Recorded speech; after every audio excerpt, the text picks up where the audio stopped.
The Great Pyramids of Egypt were not the first. A forgotten civilization mastered their construction centuries before the pharaohs even existed.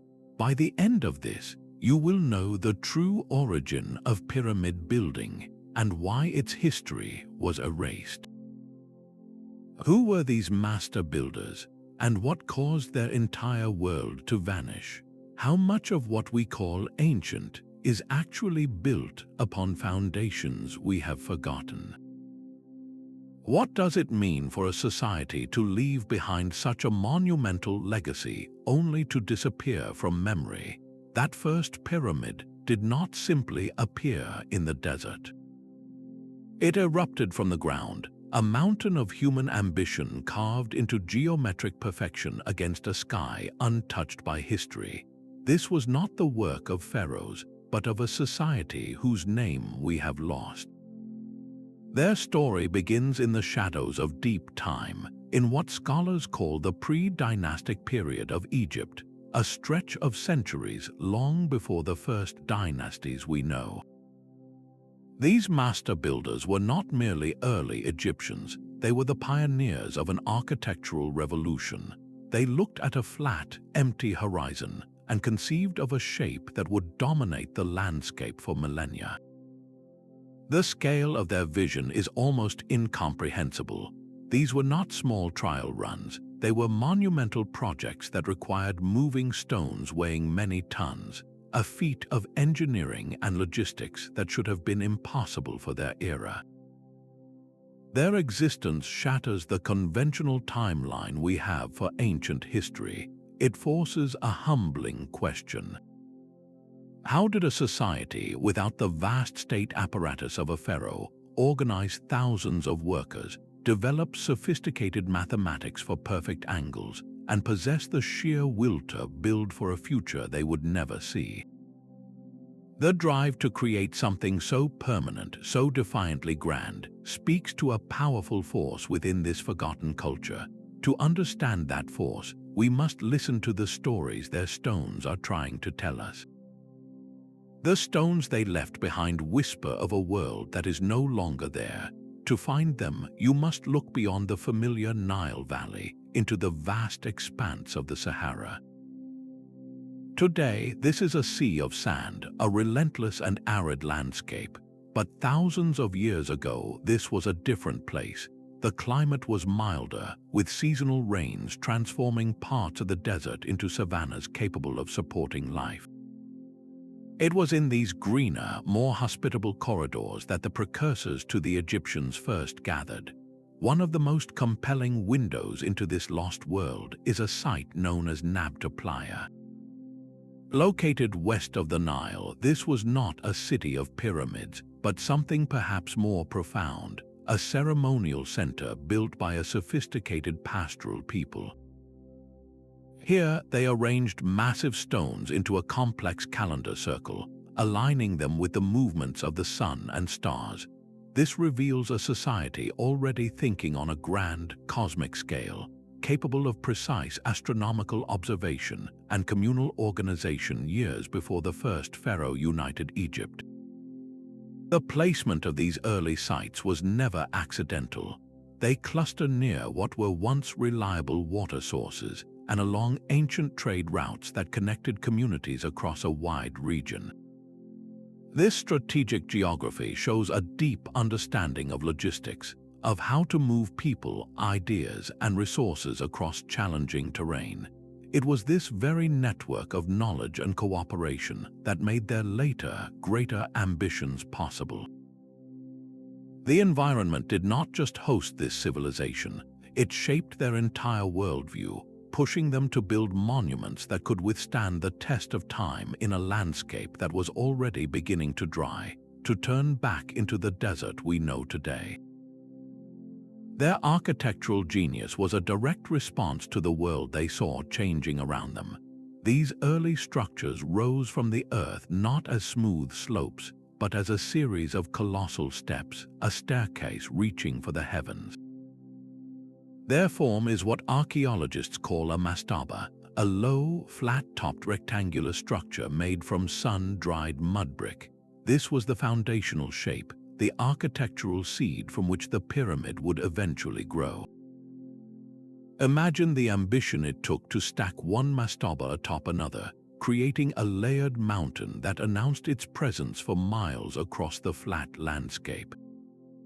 These were the first pyramids, and their construction was a monumental puzzle solved with nothing but stone tools, human muscle, and profound intelligence. The materials they used were drawn directly from their environment. Mud from the riverbanks was mixed with straw, formed into bricks, and baked hard under the relentless sun. Larger stones were quarried and shaped with painstaking effort, each one a testament to weeks of labor. Without the wheel to move them, these massive blocks were likely transported on sledges across lubricated paths, a feat of collective effort that speaks to a highly organized society. The engineering challenges were immense. How do you create a stable, towering structure that will not collapse under its own weight? Their solution was a masterclass in practical physics. They built with a wider base and a careful inward slope, distributing the massive weight down and outwards into the stable ground. The precision of their work, achieved with simple tools like plumb bobs and leveling lines, is humbling.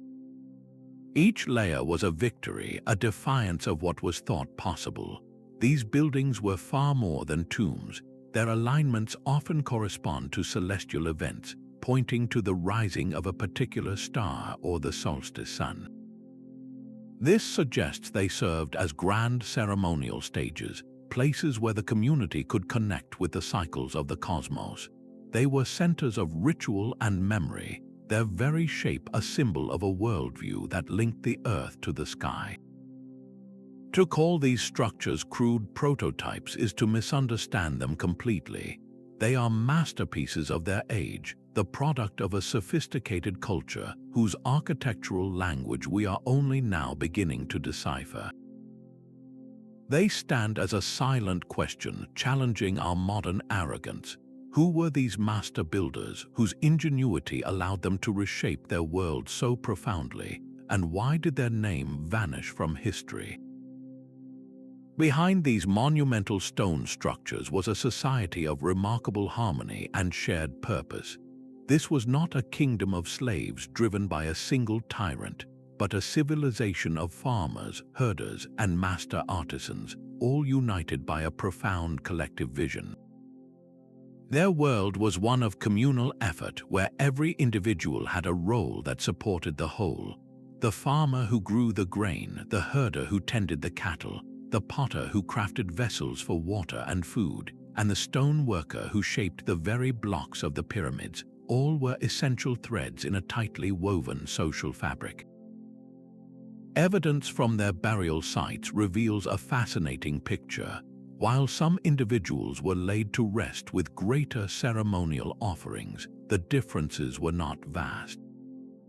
This suggests a society with recognized leaders, perhaps visionary elders or chieftains, but one that still valued its members and recognized their contributions. It was a social hierarchy built on respect and function, not on absolute power. Their daily life was one of intimate connection to the land and the seasons. They understood the patterns of the stars, the behavior of the animals they herded, and the properties of the plants they cultivated. This deep, practical knowledge was the bedrock of their existence. This knowledge also fueled a network of trade that stretched across the region, exchanging goods, ideas, and technologies with distant communities.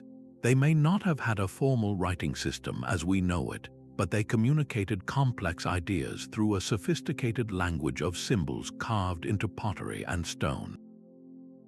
These symbols were more than just decoration. They were a form of early record-keeping and spiritual expression, a shared code that bound the community together. The true engine of their civilization, however, was cooperation. The construction of a single pyramid was an endeavor that required the coordinated labor of hundreds, if not thousands, of people for many seasons.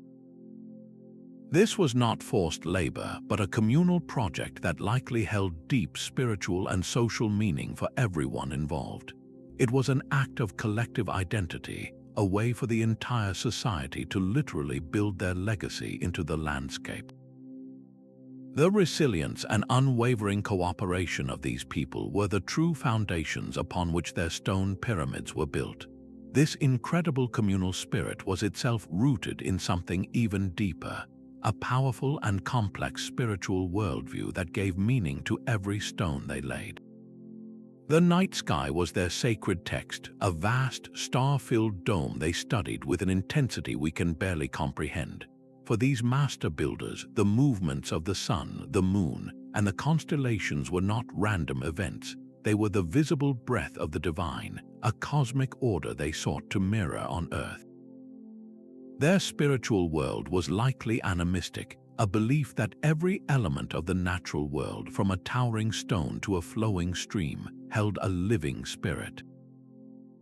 This profound connection to the cosmos was the very soul of their architecture, the invisible force that guided the placement of every block.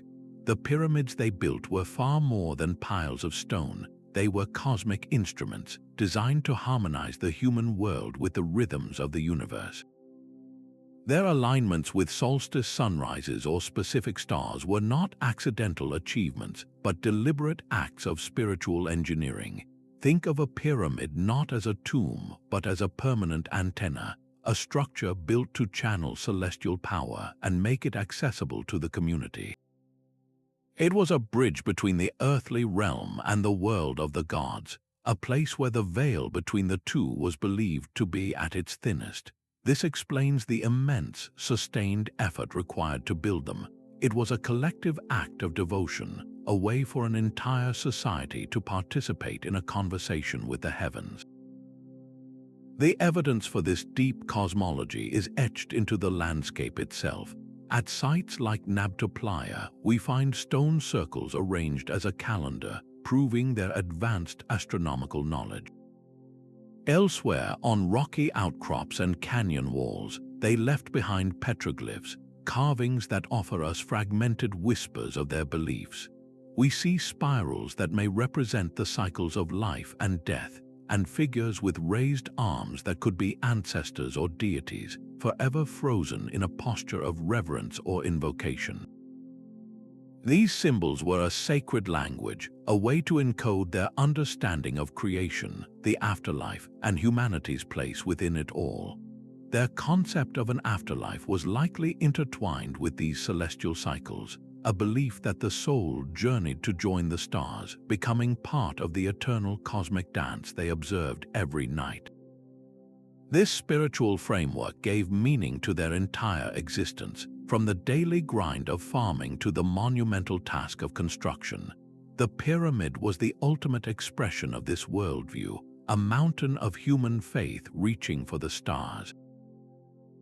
This celestial blueprint did not just inspire their grand designs, it dictated the very methods they used to build, turning raw stone into a perfect geometric prayer. The sheer scale of their ambition is matched only by the elegant simplicity of their methods. Without the wheel, without metal tools, and without the vast state apparatus of a later era, these builders moved mountains of stone. Their entire operation was a masterpiece of practical problem-solving, a symphony of coordinated human effort. Imagine a quarry buzzing with activity. Workers used hard stone tools like dolomite hammers to painstakingly carve channels around giant limestone blocks. They would then drive wooden wedges into these grooves and soak them with water. As the wood expanded, it created immense pressure, cleanly splitting the stone from the bedrock. This was not brute force, it was applied physics. Each block, weighing many tons, was then freed for its journey. Transporting these colossal stones across miles of desert remains one of history's great logistical puzzles. The prevailing theory points to the use of massive wooden sledges. But moving a sledge loaded with a multi-ton block through sand would be impossible without a clever innovation. evidence suggests they laid down a path of wooden planks, continuously wetting the surface to create a slick, muddy track that dramatically reduced friction.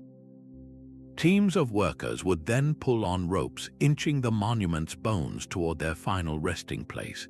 The sound must have been a chorus of straining ropes, shifting wood, and unified human exertion, a rhythm that echoed across the plains for generations. Once at the construction site, the even greater challenge began, lifting these blocks into position. How did they raise stones higher than a person, then stack them into a structure reaching for the sky?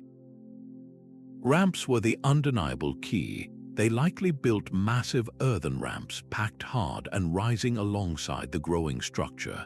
As the pyramid grew taller, the ramp was extended and its angle carefully maintained. Workers would drag the blocks up these sloping paths, a slow, grueling but effective ascent. Levers made from strong timber were essential for the final, precise placement. A team could pivot a block incrementally, nudging it into its perfect position with a degree of accuracy that still astonishes engineers today. Their understanding of stability was equally advanced. They did not build uniform stacks. Instead, they often employed a technique called accretion, constructing a central core and then adding layers like the skins of an onion, each new layer leaning inward against the last for immense structural integrity.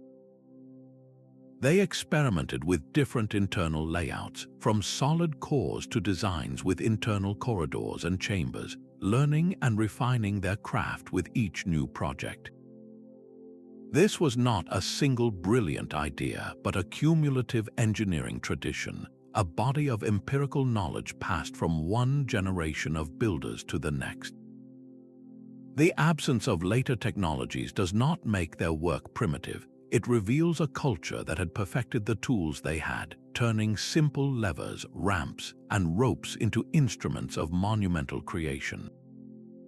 These towering pyramids did not spring from a cultural void. Their form was a brilliant synthesis, a final expression of ideas that had been taking shape across the landscape for generations. Long before the first stepped pyramid rose, the horizon was already dotted with monuments of earth and stone. In the vast expanses of the Sahara, nomadic pastoralists constructed tumuli, large earthen mounds that served as communal resting places. These mounds were powerful landmarks, permanent markers in a changing world, and they established the fundamental human impulse to build upward, to create a lasting presence on the land. Meanwhile, at places like Nabta Playa, the same culture that would pioneer pyramids was arranging megaliths into precise astronomical circles. This proves that the conceptual tools for large-scale, geometrically precise construction were already in hand. The pyramid was not a sudden invention. It was the culmination of a long architectural conversation. This conversation was not confined to a single region. Through ancient trade routes that connected the Nile Valley to the Red Sea and beyond, ideas flowed as freely as goods. A new pottery design from the Levant, a novel tool-making technique from Nubia, or a symbolic motif from the desert could travel hundreds of miles, seeding innovation in distant communities. The master builders were not isolated geniuses. They were connected participants in a wide network of early complex societies, each experimenting with social organization, technology, and monumental art. They were brilliant adapters, taking these scattered influences and refining them into something entirely new and profoundly their own. They saw the symbolic power of the tumulus mound and transformed it with geometric precision. They understood the cosmic alignment of the stone circle and scaled it up to a monumental level. This cultural cross-pollination was the engine of their progress. It allowed for a rapid acceleration of architectural knowledge, where a technique developed for quarrying one type of stone could be shared and improved upon for a different challenge.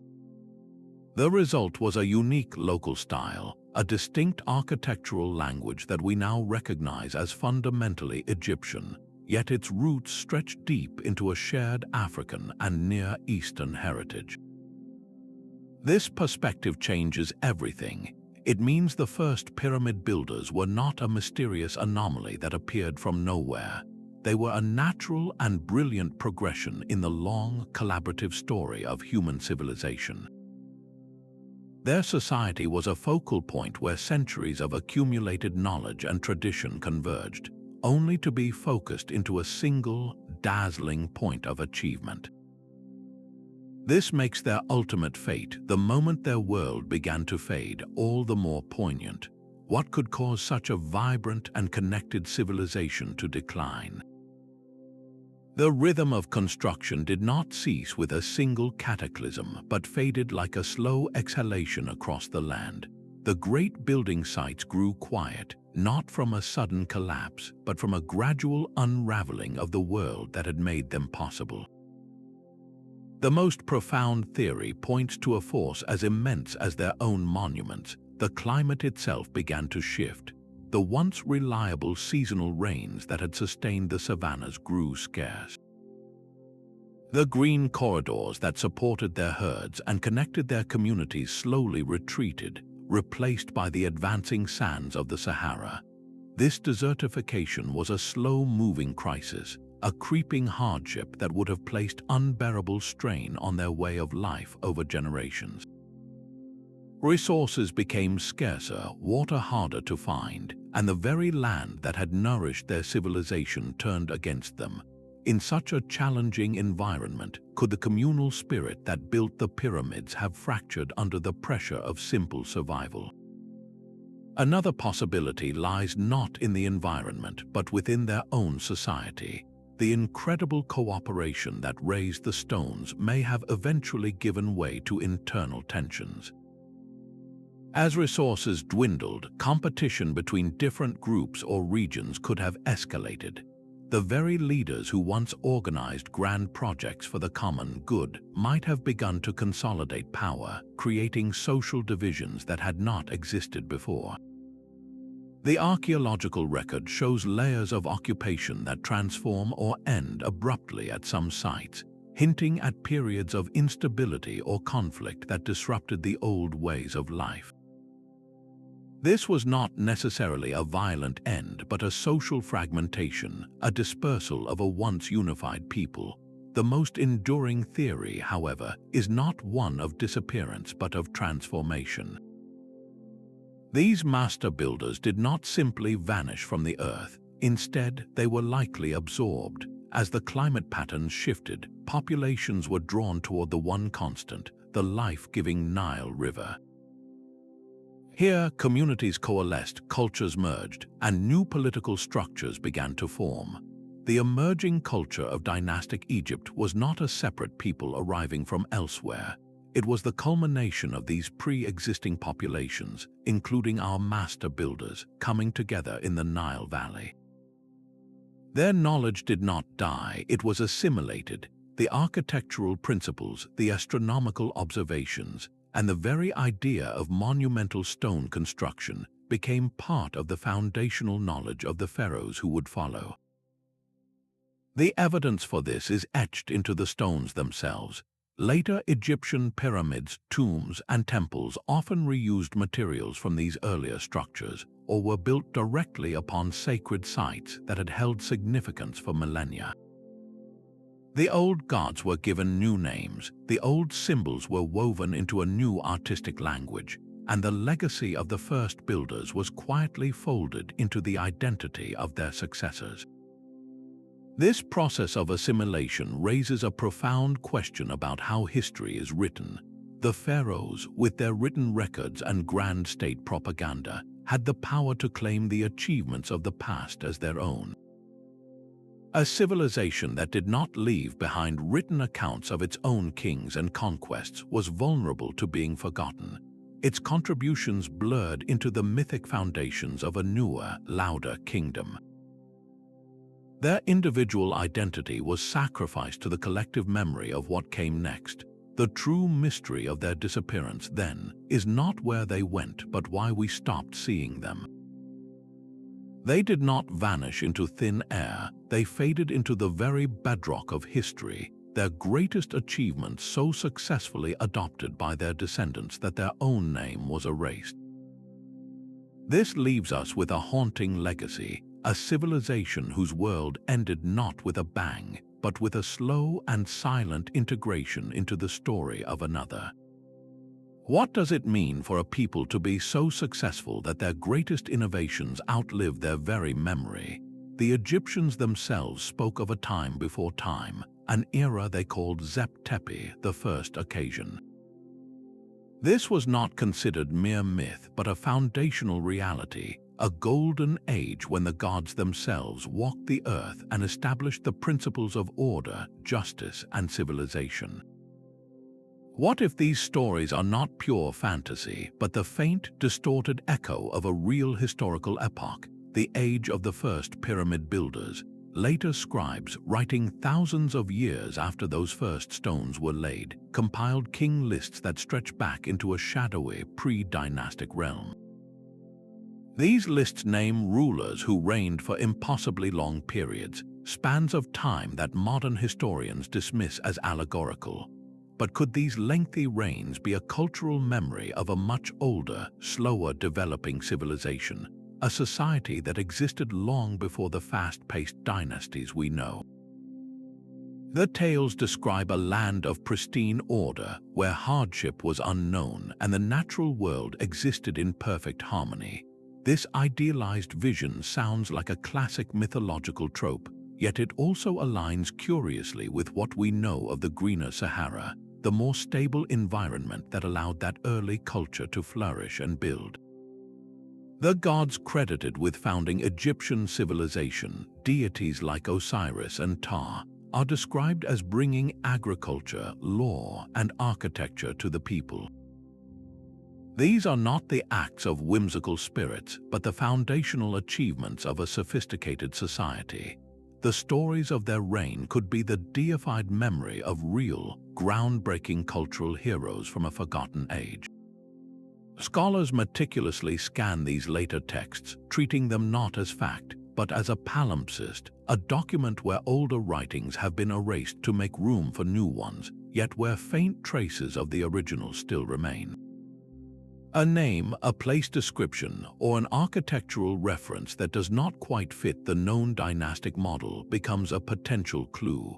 The challenge is immense, like trying to reconstruct an entire library from a handful of scattered phrases. These mythological threads are incredibly fragile, filtered through centuries of retelling, and repurposed to serve the political and religious needs of the later Egyptian state. The pharaohs had a powerful incentive to portray themselves as the direct and sole heirs to this divine order, seamlessly connecting their rule to the gods of Zep Tepi, while quietly burying the human predecessors who may have actually laid the groundwork.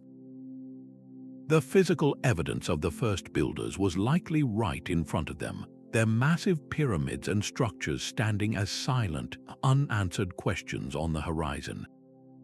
Later generations may have looked upon these ancient, weathered monuments with a sense of awe and mystery, attributing them to the work of giants or gods because the true story of their human architects had been lost to time. This process of myth-making is not a lie, but a different way of preserving history, one that encodes truth in symbol and story when written records do not exist. The real Zep Tepi may not have been a time of gods, but a time of unparalleled human innovation and communal achievement, a golden age whose light was so bright its glow persisted in legend long after the civilization itself had been absorbed into the sands of time. These echoes force us to ask a difficult question: how much of what we call mythology is actually history in disguise, waiting for us to learn its language? A piece of charcoal no larger than a fingernail can hold a secret for thousands of years. In laboratories, scientists carefully analyze such fragments, materials like charcoal from ancient hearths or flecks of organic matter preserved within the very mortar of a pyramid's foundation.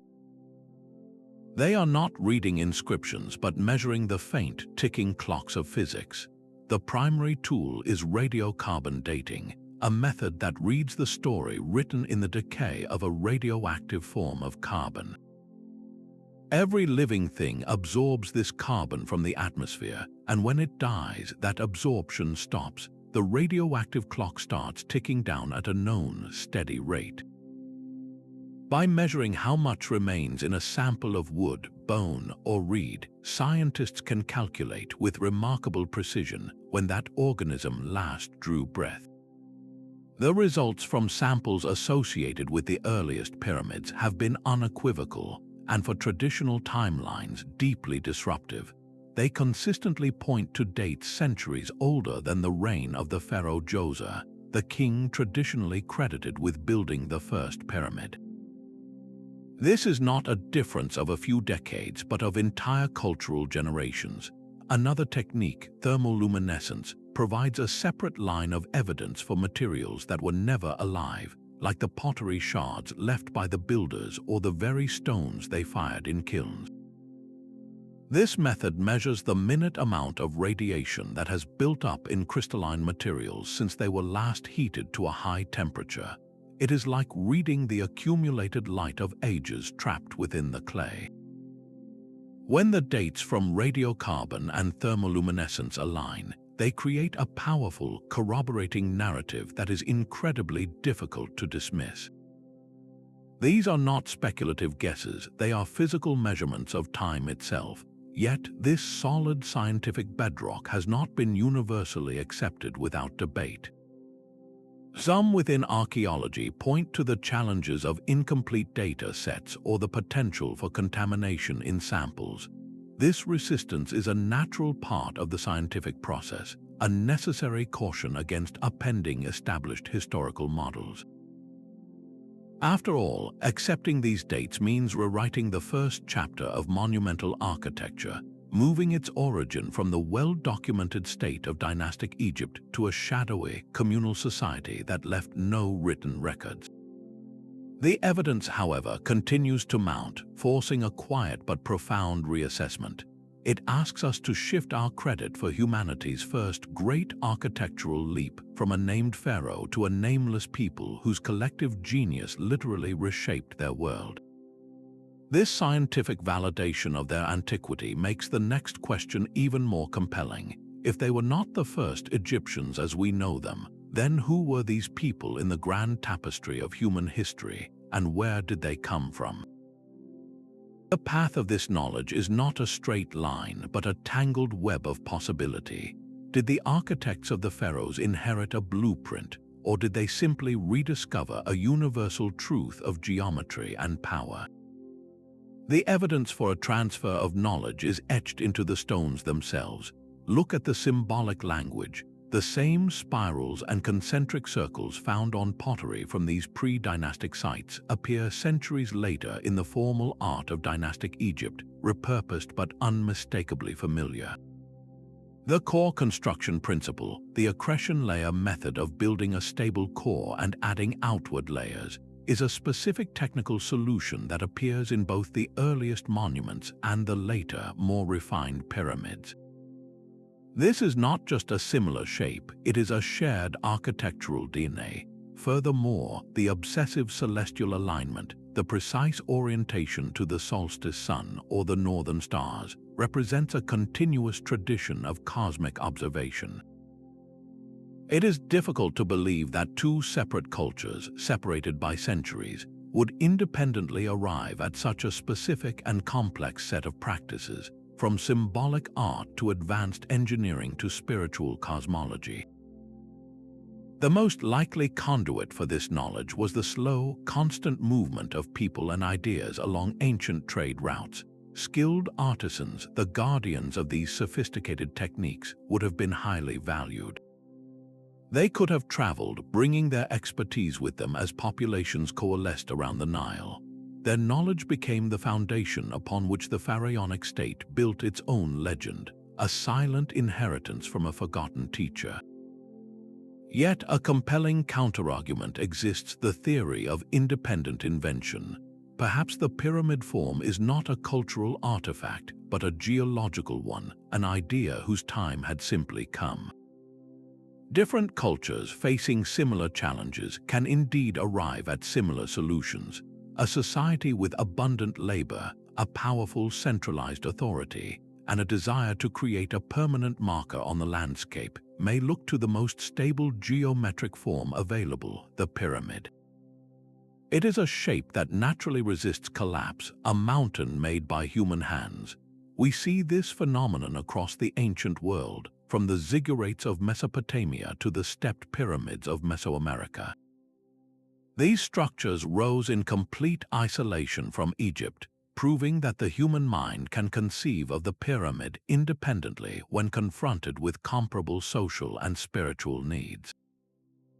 The environment itself can be a great teacher, pushing cultures toward similar architectural answers. So, which is it for Egypt, inheritance or independent genius? The most plausible answer lies in a synthesis. The early civilization provided the foundational spark, the core set of principles, the symbolic vocabulary, and the initial proof of concept. They demonstrated that such a monumental feat was possible. The later Egyptians, with their greater resources and more complex state organization, did not merely copy these ideas, they spectacularly refined them. They took the architectural seed, nurtured it, and made it bloom on an even grander scale. This was not a simple hand-off of a complete blueprint, but a long, slow process of cultural osmosis and creative adaptation. The true story is not one of either-or, but of a brilliant legacy being absorbed, transformed, and ultimately claimed by a new era, leaving us to untangle the threads of a forgotten beginning from the glorious achievements that followed. Place a rough, stepped pyramid from the deep past next to the flawless geometry of the Great Pyramid of Giza, and you are looking at two different worlds made of stone.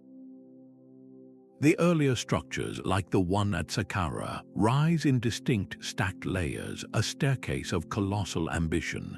Their surfaces are often rough, composed of smaller stones or mudbrick, their form speaking more of mass and height than of perfect angles. The Great Pyramid, by contrast, is a single, sweeping gesture of precision, its original casing stones forming a smooth, gleaming skin that reflected the desert sun. This is not merely an evolution, it is a revolution in stone, a fundamental shift in what a pyramid was meant to be and do. The difference in scale is staggering. The earliest pyramids might reach a few dozen meters in height, an impressive human achievement. The Great Pyramid, however, originally soared to nearly 150 meters, a man-made mountain that required the movement of over 2 million stone blocks. This jump in magnitude represents more than just better engineering. It signals the emergence of a state with unprecedented control over resources and labor. The internal complexity reveals an even deeper divide. The pre-pharaonic pyramids were often largely solid, their purpose focused on the external form as a cosmic marker or a monumental symbol. The later pyramids were intricate, inward-looking machines for the afterlife. They contained a labyrinth of descending corridors, grand galleries, and sealed burial chambers, all designed to protect a pharaoh's journey to the stars. This was architecture turned inward, focused on a single, royal individual rather than the collective spirit of an entire community. This comparison is not about declaring one superior to the other. It is about understanding the divergent cultural hearts that beat within these structures. The early builders were creating a permanent center for their community's connection to the cosmos. The later Egyptians were perfecting an eternal vessel for a god-king. The shift from a communal landmark to a personalized, sealed tomb marks one of the most significant transitions in ancient history. We can see this progression clearly in the artifacts. The tools left behind at early sites are simple, effective stone hammers and pottery used by the workers. At the site of the Great Pyramid, we find evidence of specialized copper chisels, finely crafted leveling instruments, and the organized barracks that housed a rotating professional workforce. The later Egyptians did not simply copy a blueprint they found. They took the foundational idea of a monumental, ascending structure and poured all the resources of a kingdom into perfecting it. They turned a powerful symbol into an immortal engine, refining an ancient inheritance into one of the most iconic architectural achievements in human history. These everyday objects are the true voices of a voiceless people. While the pyramids speak of a collective ambition, the pottery shards and stone tools tell the story of individual hands and daily rhythms. At sites scattered across the desert, archaeologists have unearthed a wealth of material that paints a vivid portrait of this lost world. Their pottery is instantly recognizable, not for its grandeur, but for its elegant simplicity. These vessels, used for storing grain, carrying water, or perhaps for ceremonial offerings, are often decorated with clean, bold geometric patterns. Wavy lines, zigzags, and concentric circles are etched into the clay before firing, creating a visual language that feels both ancient and timeless. This was not random decoration, it was a symbolic code, a way of expressing their understanding of the world's cycles and forces. The quality of their craftsmanship is a testament to a society that valued skill and beauty in equal measure. They mastered the art of working flint, a hard stone that can be shaped into tools of incredible sharpness and precision. Using a technique called pressure flaking, artisans would use a bone or antler tool to press small, controlled flakes off a flint core, gradually sculpting it into a perfect blade, a sharp arrowhead, or an efficient scraper for preparing hide. These were not crude implements, they were the essential technology of their age, the result of knowledge passed down through generations. The personal adornments they left behind reveal a deep desire for expression and identity. Beads made from ostrich eggshell, carefully drilled and polished, were strung into necklaces. Shells from the Red Sea, traded across vast distances, were fashioned into pendants. A simple bracelet carved from a hippopotamus tooth speaks of a connection to the powerful animals that shared their environment. This jewelry was more than just decoration. It was a marker of status, of belonging, or perhaps a protective amulet, a small piece of personal power worn close to the body. Unlike the staggering wealth of gold and lapis lazuli found in pharaonic tombs, the artifacts of this earlier time are humbler, crafted from materials drawn directly from their surroundings. This speaks to a different set of values, an economy based on practical resources and skilled labor rather than accumulated precious metals. The sheer consistency of these artifact styles across a wide geographic area is a powerful clue. It suggests a shared cultural identity, a common way of seeing and doing things that connected distant communities. The potter in one region used the same symbolic patterns as the toolmaker in another, reinforcing a collective worldview. These objects were the glue that held their society together, the tangible expressions of shared beliefs and a common purpose. Each recovered artifact, from the grandest ceremonial vessel to the tiniest shell bead, is a single piece of a vast historical puzzle. When we fit them together, they reveal a society whose true wealth was not in gold, but in community, cosmology, and the quiet mastery of their world. Their symbolic language was written not on papyrus, but across the very skin of their world, on the walls of secluded rock shelters, on the curved surfaces of their finest pottery, and on small, carefully carved palettes. They left behind a lexicon of spirals, zigzags, and powerful animal forms. To our modern eyes, these may look like simple decoration, but for a people without a formal writing system, this was their library, their sacred text, and their collective memory, all encoded into a visual poetry of immense depth.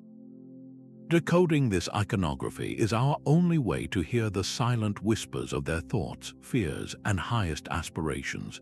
Take the zigzag, a motif found again and again. In a land where the presence of water meant the difference between life and a slow decline, this simple, rippling line was far more than a pattern. It was a prayer, a representation of the life-giving force of a rushing stream or the precious seasonal rain. It spoke of a fundamental dependency and a deep reverence for the element that sustained their herds and their communities. Similarly, a spiral carved into a ceremonial object might not be merely an artistic flourish. In a culture so attuned to the cycles of the cosmos, the spiral could embody the eternal journey of the sun, the turning of the seasons, or the very cycle of life, death, and renewal that governed their existence. Animals were not just depicted, they were invoked. A finely rendered elephant or giraffe on a stone pallet was likely more than a record of local wildlife. These powerful creatures probably served as clan totems, symbols of identity that connected a group to a specific animal's strength or attributes. Alternatively, they could represent early deities, spiritual forces embodied in the most majestic beings they knew. The choice of a particular animal reveals what they held in awe, what they relied upon, and what they sought to align themselves with in the spiritual realm. This entire symbolic system was the direct, living precursor to the hieroglyphics of dynastic Egypt. The later, formalized script did not appear from nothing.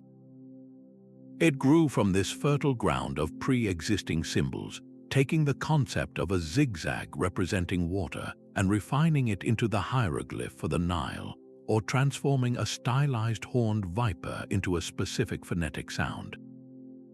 The foundational grammar of Egyptian visual communication was being written centuries before the first pharaoh, in this humble yet profound pictorial language. Understanding these symbols is to understand the framework through which they saw the universe. It reveals a people who sought to impose order and meaning on a powerful, sometimes unpredictable natural world. They were mapping their cosmology onto everyday objects, turning a simple water jar into a vessel of cosmic significance. Each symbol was a thread in a vast tapestry of belief, a silent testament to a civilization whose deepest conversations were held not with words but with images.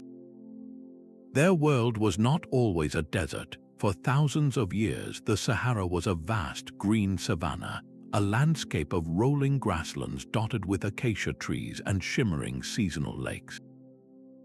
This was the fertile cradle that nurtured the first pyramid builders, a world rich with life that provided the essential foundation for their monumental ambitions. The climate of this early Holocene period was the silent, powerful partner to their entire civilization. Reliable seasonal rains meant that water was not a constant struggle, allowing for the growth of wild grains and supporting vast herds of animals. This abundance created the crucial surplus that every complex society needs, with hunting and gathering providing a stable food source. Not every member of the community had to be directly involved in the daily search for sustenance. This freed up labor, allowing for the specialization of skills, the emergence of master artisans, and the collective will to undertake projects that would take generations to complete. The very possibility of stacking stones into a pyramid began with the simple, life-giving gift of rain falling on fertile ground. As the climate began its slow, inexorable shift, this foundation started to crumble. The rains became less reliable, the savanna began to retreat, and the desert sands began their long advance. This was not a sudden catastrophe, but a creeping crisis that unfolded over centuries, a gradual tightening of environmental pressure that would have tested the resilience of any society. The social contract that had bound people together for massive communal projects was strained under the weight of this new reality. When your primary concern becomes finding water for your herd or securing the next meal, the collective energy required to build a pyramid becomes a luxury the community can no longer afford. The shared vision that once united them could have fractured into competition for dwindling resources. This environmental pressure likely triggered a great dispersal. Communities that had lived in settled, interconnected groups for generations may have been forced to break apart, some migrating toward the permanent lifeline of the Nile River, while others may have reverted to a more nomadic, pastoral existence following the retreating patches of green. Their trade networks, once the vibrant arteries through which ideas and goods flowed, would have withered as the landscapes between settlements became more hostile and impassable. The story of their decline is a profound lesson in the intimate, inescapable bond between human civilization and its environmental context. It demonstrates that the grandest human achievements are not just products of will or intelligence, but are deeply dependent on the stability of the natural world that supports them. The stones of their pyramids stand not only as a testament to their genius, but also as a silent monument to a lost ecological balance, a powerful reminder of how a changing climate can reshape the destiny of even the most accomplished societies. Caravans of donkeys moved slowly across the savannah, their paths worn deep into the earth by generations of travel. These were the lifelines of the pyramid builders, a network of trade routes stretching from the Nile Valley to the shimmering waters of the Red Sea. The goods they carried were the lifeblood of a sophisticated economy. Exotic stones, chosen for their specific color and durability, were transported for hundreds of miles to become the ceremonial heart of a new pyramid. Shimmering shells from distant shores were carefully packed, destined to be crafted into jewelry that denoted status and spiritual connection. This was not random barter, it was a highly organized system of inter-regional exchange. The very existence of these trade routes reveals a society with a deep understanding of logistics, capable of planning long journeys, negotiating with distant communities, and ensuring the safe passage of precious materials across a vast and often challenging landscape. The economy was not based on coinage but on value and utility. A single, perfectly worked flint blade could be worth a substantial quantity of grain or a prime animal hide. This system of resource distribution created a stable foundation that allowed the society to flourish. With basic needs met through efficient farming, herding, and trade, not every individual was required for food production. This crucial surplus is what freed up the specialized labor force, the master artisans and dedicated builders, who could then devote their lives to the decades-long project of raising a pyramid. The stones they traded for were not just for show, they were essential. Certain types of limestone or basalt were prized for their structural integrity or their symbolic meaning, their procurement a testament to a shared cultural vision that stretched far beyond a single village. But this flow of goods was about more than just materials. It was a conduit for something even more valuable: ideas. A new technique for polishing stone, discovered in a distant quarry, could travel along these routes and be incorporated into the next construction project. A symbolic motif seen on pottery from the East could be adopted and adapted, enriching the local artistic language. These trade networks were the internet of their age, a slow but steady exchange of knowledge that accelerated innovation and bound widely separated communities into a shared cultural sphere. This stable, interconnected economic world was the true engine behind the pyramids. It was a delicate balance, however, one that depended on the continued flow of resources and the cooperation of countless people across a wide region. The endurance of their entire way of life was built upon this foundation, a foundation that would, in time, face challenges that would test its very core. The true monument was not the pyramid itself, but the society that built it. How did a people without a standing army or a centralized bureaucracy command the labor of thousands, coordinating the quarrying, transport, and assembly of millions of stones over generations. The answer lies not in the crack of a whip, but in the power of a shared belief. This was a civilization built on kinship and collective duty, where labor was a form of worship and a path to social standing. The work was likely organized along clan or village lines, with each group contributing its specialized skills, from the expert stone masons to the teams that hauled the colossal blocks. This was not slave labor, but a communal undertaking, a grand project that bound the entire community together in a single, sacred purpose. The leaders of this society were not tyrants, but likely visionary elders or chieftains who held authority through religious knowledge and proven ability to organize. Their power was based on persuasion and respect, not coercion. They were the architects of a social consensus, capable of convincing an entire population to invest their lives in a project whose completion they might never see. This required a sophisticated level of planning and logistics that rivals any modern project. They had to calculate the food and water needed to sustain the workforce, manage the schedules for quarrying and transport, and ensure that every stone arrived at the site precisely when it was needed. This intricate dance of coordination points to a highly structured form of proto-state organization, a society on the cusp of complexity, but one that still operated on principles of mutual obligation. This model of social cohesion stands in stark contrast to the autocratic, top-down systems of the later pharaohs. It reveals a different path to monumental achievement, one built on shared identity and spiritual conviction rather than absolute royal decree. This collective spirit was the engine of their civilization, a powerful force that allowed them to reshape their world. Yet, this very reliance on communal will also make them uniquely vulnerable.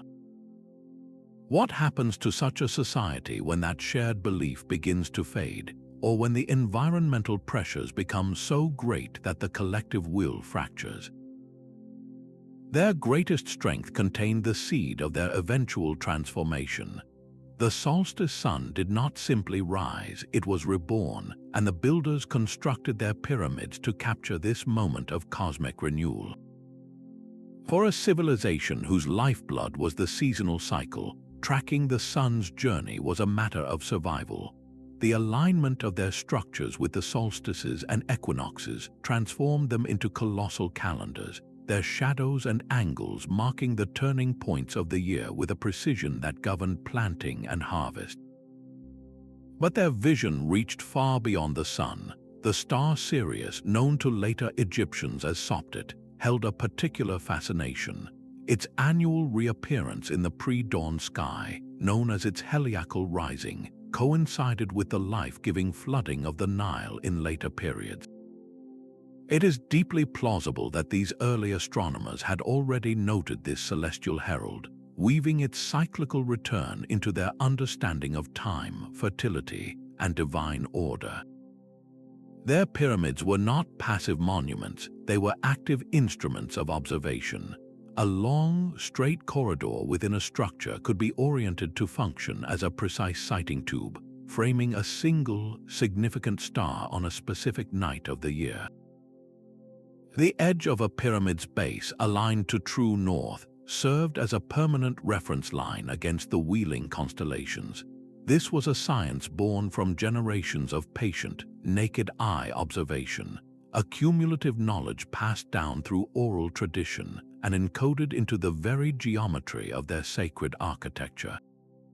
This celestial connection was the intellectual bedrock of their entire worldview. To build in harmony with the cosmos was to participate in its eternal order, to ensure the stability of their community and the continuation of life itself. The precision they achieved, aligning multi-ton stone structures to within a fraction of a degree using nothing more than simple sighting rods and the horizon, represents a triumph of human intellect and patience. It was a practical science that served a spiritual purpose, a way of embedding human existence within the grand, predictable rhythms of the universe. The legacy of this knowledge did not fade. It was absorbed and refined, becoming a cornerstone of the astronomical science that would later flourish along the Nile. The idea of a god-king did not materialize fully formed with the first pharaoh. It grew from a seed planted in the deep past, nurtured by the spiritual worldview of the first pyramid builders. Their profound belief in a celestial afterlife, a journey to join the stars, provided the foundational myth that later pharaohs would claim as their divine right. The pyramid shape itself, which dynastic Egypt would call the Benben stone, was a symbol of the primordial mound of creation, the first land to emerge from the cosmic waters. This was not an invention of the Old Kingdom, but a powerful symbol inherited from a culture that had already been building earthward expressions of that very idea for centuries. The pyramid was a machine for ascension, a permanent launchpad for the soul, and its original architects understood this cosmic function intimately. The spiritual authority wielded by the pharaohs may have first belonged to the visionary elders and chieftains of that earlier time. These were likely individuals believed to hold a special connection to the gods, the ones who could interpret the celestial signs and lead the communal rituals that ensured harmony with the cosmos. Their power was rooted in spiritual knowledge and the ability to organize collective devotion, a model of leadership that the later state simply scaled up and codified into the unassailable doctrine of the god-king. This process of cultural absorption was so complete that it became invisible. The pharaohs did not merely borrow these ideas, they systematically co-opted and formalized them, weaving the old beliefs into the fabric of their own state religion and kingship. The funerary practices focused on ensuring a safe passage to the stars, the obsession with celestial alignment, even the very shape chosen for the most important royal tombs, all point to a deep ideological debt. The first builders did not vanish, their legacy was simply reborn, its origins obscured beneath the glorious weight of a new kingdom. Their most profound achievement was not a single pyramid, but a spiritual blueprint for eternity that would define one of history's most iconic civilizations. A quiet revolution is unfolding across the desert, one that sees through sand and stone. The story of the first pyramid builders is no longer confined to what we can dig up with a trowel. Today, ground-penetrating radar sends pulses of energy deep into the earth, painting a picture of hidden chambers and buried walls without ever breaking the surface. High-resolution satellite imagery scans vast tracts of desert from space, identifying subtle discolorations in the soil or minute variations in the landscape that signal the presence of a forgotten settlement beneath. These non-invasive technologies have become our time machines, allowing archaeologists to map entire cities from the air before a single shovel touches the ground. At a site like Nabta Playa, these methods have revealed that the famous stone circle is merely the centerpiece of a much larger and more complex ceremonial landscape, with hidden megaliths and burial cairns stretching far into the surrounding desert. Each scan, each pixelated image, is like turning on a light in a dark room, revealing the full scope of a civilization we once only glimpsed in fragments. The discovery of a previously unknown stepped structure in a remote part of the Sahara, its outline visible only from space, adds a crucial new piece to the architectural puzzle. Even more telling are the traces of everyday life these technologies uncover, the ghostly outlines of a workers' village huddled near a construction site, complete with hearths, storage pits, and simple dwellings. These are not the tombs of kings, but the homes of the people, the communal heart that made the pyramids possible. Each new find challenges the old narrative of a simple, nomadic people, forcing us to replace it with a picture of a sophisticated society with permanent settlements, specialized labor, and a level of social organization we are only beginning to appreciate. This dynamic process of discovery means our understanding is constantly shifting, with every answered question giving rise to a dozen more, leading us directly into the lively debates that define the cutting edge of this research. Any discovery that challenges our textbooks is bound to spark fierce debate. The very existence of a sophisticated civilization before the Pharaohs has become a battleground of ideas, pitting careful academic consensus against bold, speculative theories that capture the public imagination. Mainstream archaeology, grounded in decades of fieldwork and peer-reviewed science, builds its case on the physical evidence, the pottery shards, the stone tools, and the radiocarbon dates. This camp sees a brilliant but entirely human society, an organic progression of cultural development rooted in its time and place. Their narrative is one of gradual innovation, communal effort, and a deep understanding of the local environment. The controversies arise when the evidence is interpreted through a different lens. Some researchers point to the precise astronomical alignments and the sheer scale of the stonework, asking if these feats are fully explained by the tools we have found. Could there be lost techniques, perhaps simpler than we assume but equally effective, that have left no trace in the archaeological record? This line of questioning is a healthy part of scientific inquiry, pushing scholars to look deeper and refine their models. Then there are the more dramatic theories that venture far outside conventional boundaries.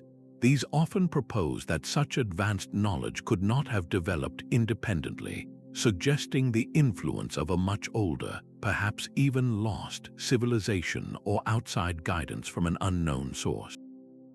Proponents of these views often focus on the perceived gaps in the mainstream explanation, asking how a society could leap so quickly to such monumental achievements. Evaluating these claims requires a careful look at the evidence each side presents. Mainstream scholarship relies on a chain of corroborating data, where a radiocarbon date from a hearth matches the style of pottery found in a worker's village, which in turn aligns with the construction methods of the pyramid itself. It is a painstaking process of building a consistent story from thousands of small, interconnected clues. The more speculative theories, while compelling in their narrative scope, often rely on selective interpretation, placing immense weight on a single anomaly while dismissing the larger body of evidence that contradicts it. For instance, the absence of a specific type of tool does not automatically mean a more advanced technology was used. It might simply mean we have not found it yet, or that they used perishable materials like wood and rope in ways we have not fully appreciated. Engaging with these controversies is not about dismissing imagination, but about applying a disciplined rigor to how we reconstruct the past. The true history of these structures is not just carved in stone, it is also written in the ongoing conversation between what we find, what we think it means, and our endless fascination with the possibility that our ancestors were even more remarkable than we believe. This process of debate and discovery ensures that the story of the first pyramid builders remains a living, evolving mystery, reminding us that our understanding of deep time is always a work in progress. This discovery does not merely add a new chapter to our history books, it requires us to rewrite the entire introduction. The conventional story of civilization has long followed a linear path, a tidy progression from simple villages to complex cities, culminating in the grand empires of the ancient world. The pre-pharaonic pyramid builders shatter that comfortable timeline. They demonstrate that the human drive to organize, to build on a monumental scale, and to encode cosmic beliefs in stone, erupted not as a final achievement of state power, but as a foundational act of communal genius. This was not the climax of a long process, it was the spark that lit the fuse. Our models of cultural evolution, often depicted as a straight, ascending line, must now accommodate a reality that is far more dynamic and creative. Societies did not march in lockstep toward complexity. They leapt, they adapted, and in some cases they achieved breathtaking sophistication in contexts we never expected. Across the globe, from the standing stones of Europe to the early mounds of the Americas, we find similar echoes of this pattern.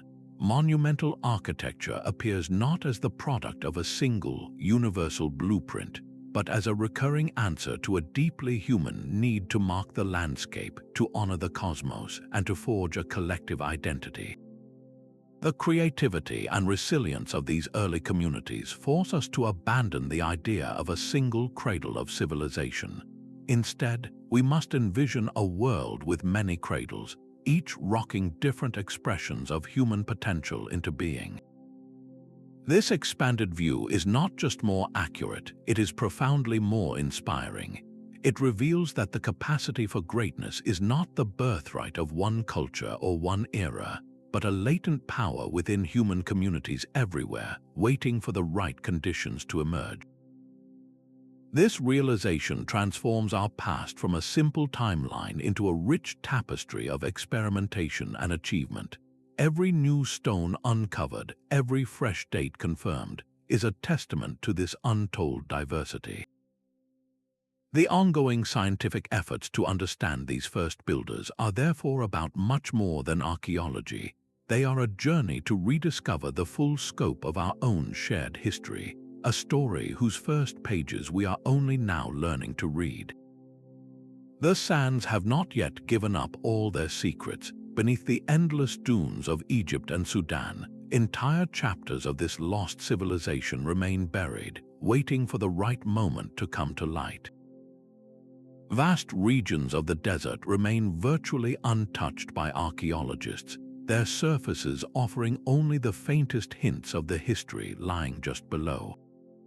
The future of this research is a thrilling prospect, driven by international teams armed with increasingly sophisticated tools. Ground-penetrating radar and satellite spectroscopy are being refined to see deeper and with greater clarity than ever before, potentially mapping entire subterranean settlements from the air before a single trench is dug. These collaborations unite experts in geology, climate science, and digital modeling, creating a holistic picture of the world these builders inhabited. Key sites, long known but only partially understood, are slated for renewed, large-scale excavations. The goal is clear: to find that one definitive piece of evidence that can put a name to these people.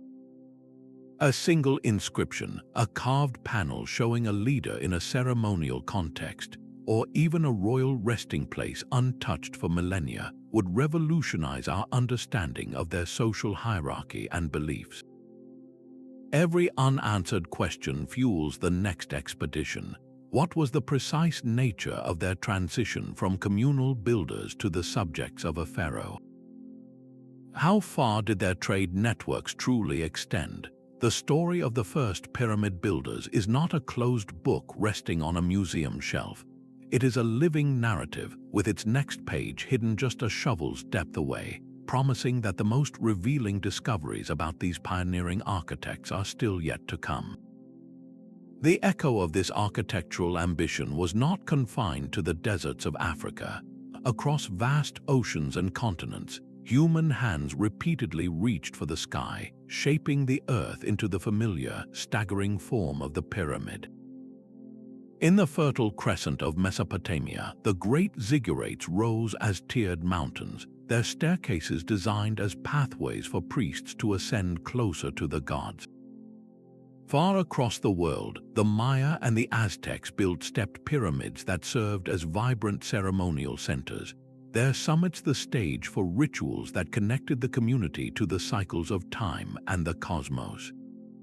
Even in the jungles of Southeast Asia, temples like those at Angkor Wat incorporate pyramidal forms, representing the sacred Mount Meru, the axis of the world in Hindu and Buddhist cosmology.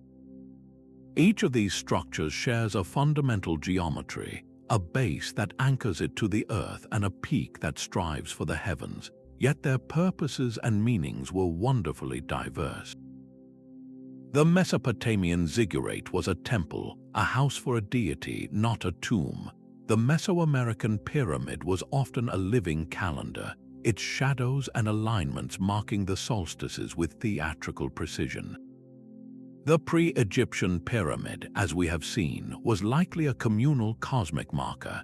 This is not evidence of a single, lost super-civilization seeding the globe, but something far more profound. It suggests that the pyramid is an architectural archetype, a shape that emerges naturally when a society reaches a certain level of complexity, resources, and spiritual yearning. The form itself is a solution to a universal human equation, one that balances the practical need for a stable, monumental structure with the symbolic desire to bridge the human and the divine. When a culture gains the ability to organize large-scale labor and begins to ponder its place in the cosmos, the pyramid becomes a compelling answer, a mountain built by human hands that speaks a common language of aspiration across millennia and cultures. This global resonance shows that the story of the first pyramid builders is not an isolated anomaly, but part of a much larger, shared chapter in the human story, one written in stone across the entire planet. These silent stone sentinels hold a legacy far greater than any single pharaoh. Our journey through their lost world reveals a profound truth, that history is not a single story written in stone, but many layers of forgotten beginnings. We have walked the green savannas they called home, marveled at the communal spirit that raised their first pyramids, and traced the celestial beliefs that guided their hands. We have seen how a changing climate and the slow merging of cultures led to their quiet transformation, their genius absorbed into the fabric of dynastic Egypt. The evidence pieced together from pottery shards, star alignments, and the stones themselves does not give us their names, but it paints an undeniable portrait of a highly capable and profoundly innovative people. Their story is a powerful reminder that the most monumental human achievements often rise from the most humble, communal origins. They challenge us to look upon the ancient world not as a finished map, but as a living puzzle with countless pieces still waiting to be found. Let this exploration be an invitation to see history with fresh eyes, to question the narratives we take for granted, and to always listen for the whispers of those who came before. We would love to hear your thoughts on this fascinating civilization in the comments below. For more journeys into the deepest mysteries of our past, be sure to subscribe.